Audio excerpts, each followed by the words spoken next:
Қазақ поэзиясының ақ гүлі, Қазақстан Республикасы мемлекеттік сыйлығының иегері, аяулы ақын Күләш Ахметова апайымызды 75 жылдық мерейтойымен шын жүректен құттықтаймын.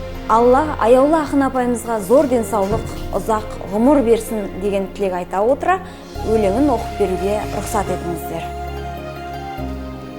Көктем келсе құлпырар гүл әрқашан, жапырақ жайса бітеді шынарға сән.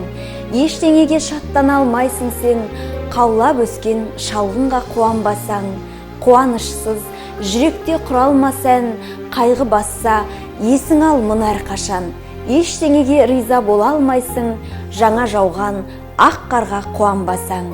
Бірде қажет, бірде артық ойдың өзі, қайраттансаң кетеді қайғы безіп. Сүймегенің табиғат анамызды, сүйсінбесең туғанда ай білезік. Жүрекке мейіріммен жылу көмек, сүйсінбеуге бола ма сұлу керек.